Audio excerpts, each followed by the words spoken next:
테슬라는 지난해 7월 LG에너지솔루션과 무려 6조 원 규모의 배터리 공급 계약을 맺습니다. 그 전까지는 중국으로부터 에너지 저장 장치 배터리를 사갔었죠. 하지만 트럼프 정부의 대대적인 관세 정책 때문에 한국 기업으로 바꾸게 됐던 겁니다. 아무리 중국 배터리가 싸도 이 정도 관세는 감당 못하겠다. 이렇게 중국산 배터리를 미국 시장에서 야금야금 몰아내던 대중 관세가 소폭이지만 내렸습니다. 미국이 더 이상 중국의 이른바 마약 관세, 펜타닐 관세를 매길 수 없게 되면서 중국산 ESS 배터리에 붙여온 미국의 관세가 5%포인트 줄어들게 됐습니다. 트럼프 정부가 전 세계로부터 받아온 관세에 미국 대법원이 제동을 걸었습니다. 그래도 우리나라가 내야 하는 관세에는 별 차이가 없지만 정작 중국은 당장 수혜를 보게 된 겁니다. 변화의 소용돌이에 휘말리게 된 트럼프의 관세 드라이브. 단기적으로는요, 우리 원화 가치가 추가 하락할 위험이 좀 더 줄어들었다고 볼 수 있고요. 주식시장에도 호재로 작용할 수 있다는 분석이 나옵니다. 하지만 트럼프의 강력한 대중 견제에 균열이 생긴다고 하면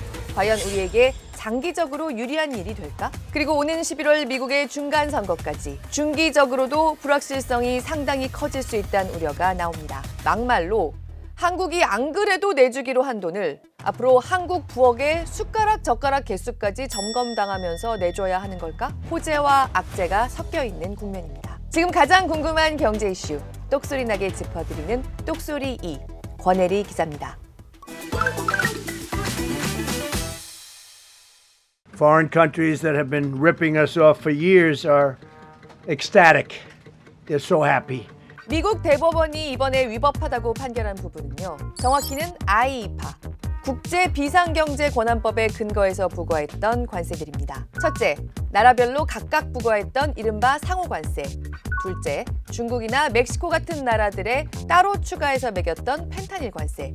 이 두 가지 관세가 바로 사라지게 됐습니다. 그러자 트럼프 정부는 다른 법에 근거해서 일단 지난 24일부터 모든 나라들의 일괄 10%의 상호관세를 새로 적용하기 시작했고요. 곧 15%로 확대한다고 밝혀놓은 상태입니다. 이걸로 상호관세 부활인가?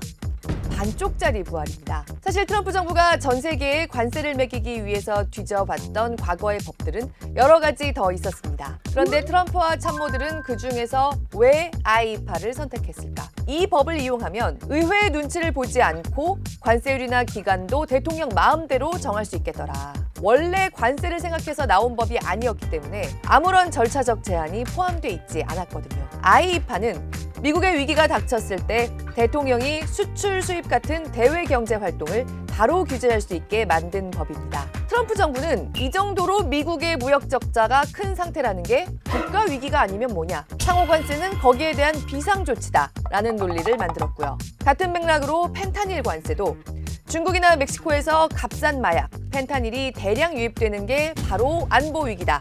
그러니까 이것도 중국과 멕시코에 관세를 물려서 해결한다는 논리를 폈습니다. 바로 여기에 대해서 법원이 관세는 그런 거 아니야. 이번에 최종 제동을 걸었던 겁니다. 세금은 의회에서, 그러니까 관세도 의회에서 정한다. 그러니까 앞으로는 관세, 세금을 매기고 싶으면 기존의 통상법, 무역법 안에서 근거를 찾으라는 얘긴데요. 트럼프 정부가 여전히 의회를 거치지 않고 대통령 재량으로 바로 새 관세를 매길 수 있게 남아있는 무역법이 이번에 들고 나온 122조입니다. 대신에 이 법은 아이이파와 달리 명확한 제한이 있습니다.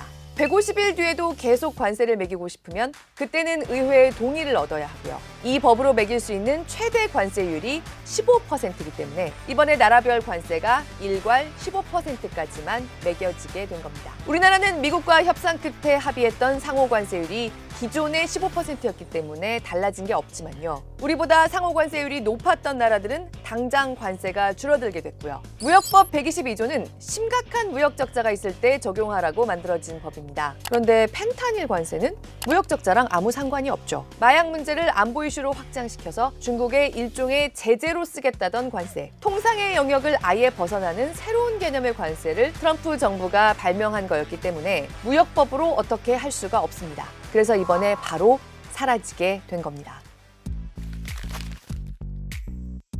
자, 그럼 가장 수혜를 보는 나라는 어디일까요? 중국과 브라질, 멕시코, 캐나다 같은 곳들이 꼽힙니다. 세계무역경보라는 독립기구는요, 중국이 실질적으로 감당해야 하는 전체적인 관세율, 실효 관세율이 7.1%포인트 줄어들고 브라질은 13.6%포인트나 낮아질 거라고 추산하기도 했습니다. 이 외에도 미국과의 협상을 통해서 한국만큼 상호관세율을 낮춰두지 못했던 나라들, 타이완이나 베트남, 여러 동남아 국가들도 혜택을 보게 됐습니다. 중국, 멕시코, 동남아, 우리나라 수출 기업들의 생산 기지도 많이 있는 곳들이죠. 그러니까 우리 기업들 중에도 이번 판결로 부담을 줄이는 곳들이 나오기는 할 겁니다. 전반적으로 미국 수출이 부담스러워지고 있었던 신흥국들, 위험 자산들이 좀 더 매력 있어질 여지가 생겼다.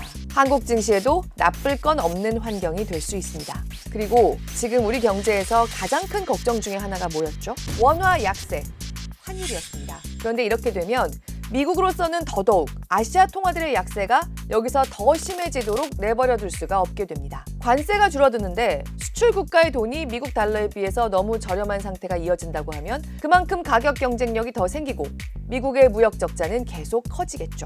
원화 가치가 방어될 가능성이 더 커졌다는 얘기입니다. 또 하나, 요즘 미국 정부에게의 관세는 매우 쏠쏠한 수입원이었습니다. IEEPA에 근거해서 거둬들이는 관세만 하루에 5억 달러 수준이었던 걸로 추산되는데요.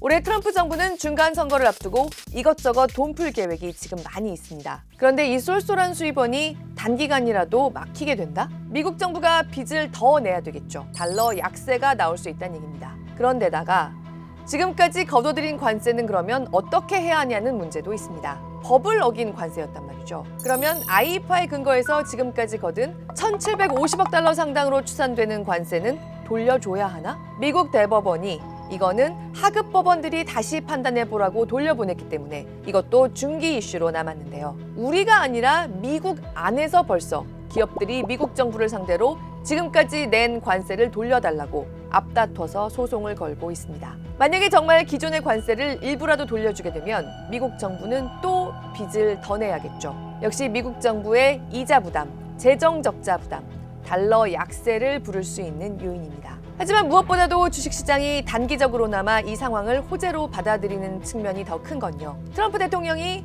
절차적인 제한 없이 내키는 대로 관세를 전 세계에 무기로 휘두를 수 있는 여지가 확실히 축소됐다는 점입니다. 그린란드 관세나 캐나다 관세나 결국 시행이 되지 않았지만 트럼프 행정부는 분명히 이런 미치광이 전략을 이제 펼침으로써 협상력을 높이고자 하는 관세를 활용하는 경향이 있었습니다. 판결 결과 이런 트럼프의 즉흥적인 발언이 미치는 파급 효과에 법적 근거가 사라졌다라고 판단을 하고 있고요. 이번 대법원 판결이 단기적으로는 신흥국 자산시장에, 즉 우리 주식시장에도 악영향이 아니다. 오히려 호재라면 호재다. 원화 가치에도 긍정적인 영향을 미칠 거라고 말씀드렸습니다. 그런데 중장기적으로 보면 어떨까? 여기서부터는 셈법이 복잡해집니다. 일단 중기적으로 보면요. 어느새 8개월 앞으로 다가온 미국의 중간 선거가 변수입니다. 트럼프와 참모들은 관세를 신봉하는 사람들, 관세에 진심인 사람들이지만요. 그들에게 제일 중요한 건 결국 선거에서 표를 많이 얻는 겁니다. 그런데 지금 미국 안에서 관세가 인기 있는 정책인가? 미국인의 3분의 1 정도만 관세를 지지한다는 여론조사 결과도 있고요. 코어 지지층도 관세는 그렇게 반기지 않는다는 조사도 있습니다. 생활 물가가 너무 높다는 불만이 크기 때문입니다. 이런 상황에서 중국이나 멕시코, 동남아 국가들이 많이 만드는 소비재, 생필품 가격을 다시 적극적으로 올리는 게 트럼프 정부에 유리할까요? 관세가 줄어들었으니까 할인마트나 온라인에서 사는 메이드 인 차이나 옷, 신발, 화장품, 값싼 가구 같은 것들의 가격 부담이 좀 낮아지게 되면 올해 미국의 인플레 부담이 얼마나 줄어들 수 있을지에 대한 계산들이 벌써 나오고 있습니다. 이게 펜타닐 관세처럼 이번에 사라진 관세를 보충할 관세는 실질적으로 중간선거 이후부터 부과될 수 있다고 JP모건이나 웰스파고 같은 미국 금융기관들도 관측하고 있는 이유 중에 하나입니다. 더 나아가서 살펴보면요. 이번에 미국이 IEEPA를 놓아야 되자마자 122조에 근거해서 상호관세를 바로 다시 부과하면서도 반도체, 희토류, 의약품 이렇게 미국의 공급망이 타이트한 품목들은 잊지 않고 제외시켜 놓기도 했습니다. 지난해 초 같은 대대적인 관세전이 미국에도 부담스러운 상황이란 점이 다시 한번 여기서 읽히는 겁니다. 대중 압박을 포기하려 하진 않을 거고 줄어들게 생긴 세수도 그대로 챙기고 싶겠지만요. 속도 조절을 하지 않기는 어렵다.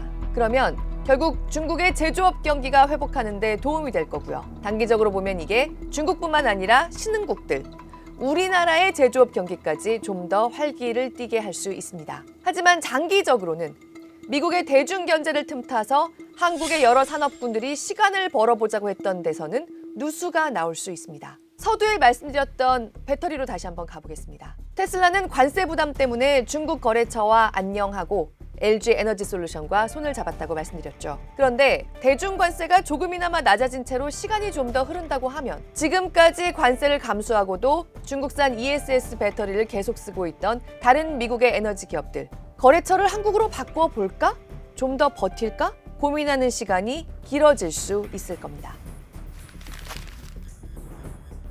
게다가 앞서 말씀드린 것처럼 이번 대법원 판결로 좀 황당해진 게 우리를 비롯한 동맹들입니다. 이미 미국에 많은 걸 내주는 무역 협상을 끝내놓은 동맹국들, 한국, 일본, 유럽 같은 곳들이죠. 남들은 버티고 있었더니 그냥 관세가 낮아졌거든요. 그런데다가 미국이 완전히 새로운 판에서 관세의 근거를 새로 짜게 된 이 상황, 뭘 의미할까요? 제이미슨 그리어 미국 USTR 대표가 내놓은 발언이 의미심장합니다. We can use other authorities that are frankly very sound and very strong. So we're very confident that we'll be able to continue reconstructing this program. 앞서 말씀드린 것처럼 무역법 122조는 150일짜리입니다. 이 밖에 쓸 수 있는 다른 무역법들은 모두 대통령이 바로 뭘 할 수는 없는 법들이고요. 미국 정부의 일정 조사 기간을 필요로 합니다. 나라별 관세가 아니라 품목 관세. 지금 우리나라 자동차나 철강에 따로 관세를 부과하고 있는 근거인 무역 확장법 232조 같은 것들이죠. 미국의 안보에 중요한 물자는 상무부가 조사해서 세율 제한 없이 관세를 매길 수 있다. 대법원이 이런 품목 관세들까지 위법이라고 본 건 아니었기 때문에 이번 판결에 영향을 받지 않고 있습니다. 앞으로 미국은 이 232조에 더불어서 USTR의 조사 권한을 주는 무역법 301조를 좀 더 동원할 걸로 보입니다. 이 USTR이 앞으로 미국에서 돈을 많이 벌어가는 아시아 나라들을 조사하겠다고 나서고 있습니다. 대부분의 교역국을 잘 살펴보게 될 것 같다. 중국과 브라질에 먼저 조사를 착수했지만 미국 농부들에게 불리하게 돌아가는 쌀 생산국, 미국의 디지털 서비스를 차별하는 나라들을 점검하겠다. 어디서 많이 들어본 말이죠. 전 세계적으로도 흔치 않은 한국의 고정밀 지도를 해외로 가져가게 해달라는 구글. 더 넓게 봐서는 미국 의회의 로비가 짱짱한 쿠팡까지 미국의 빌미가 될 수 있다는 걱정이 커지고 있습니다. 심지어 하워드 러트닉 상무장관이 100% 관세를 운운한 반도체까지 거론됩니다. 비단 반도체뿐만 아니라 결과적으로는 우리에게 이번에 추가되는 새로운 관세가 없어야 하겠죠. 하지만 그 결론에 이르기까지 미국이 이것도 좀 더 들여다보게 해달라. 저것도 좀 공개해봐라. 한국에 이런 걸 레버리지로 써보면 어떨까? 돋보기를 들고 찾아올 수 있는 새로운 판이 이미 끝난 협상 뒤에 다시 펼쳐지는 분위기가 됐다는 겁니다. 유럽은 미국이 이런 식이면 미국이랑 이룬 무역 합의, 의회 통과 못 시키겠다. 보류하겠다고 선언했습니다. 하지만 아무래도 한국은 EU보다 더 고려할 게 많죠. 미국 입장에서도 EU랑 강대강으로 붙는 모습을 보이는 것보다 한국에 우리가 이 부분만 조금 더 들여다볼게. 표적 조사에 나서는 게 미국 내부에서의 반발도 상대적으로 덜 일으키면서 더 쉽게 가져갈 수 있는 방편이 될 수 있습니다. 트럼프 대통령이 어디로 튈지 모르는 불확실성은 줄었을지 몰라도 우리가 이미 내준 지갑, 주머니를 좀 더 뒤져봐야 하겠다는 상황에 놓일 가능성은 커졌다. 우리에게 어느 정도의 부담으로 이게 다가올지 새로운 불확실성이 나타나고 있다는 얘기입니다. 올해 똑소리에서 계속해서 면밀하게 짚어드리도록 하겠습니다.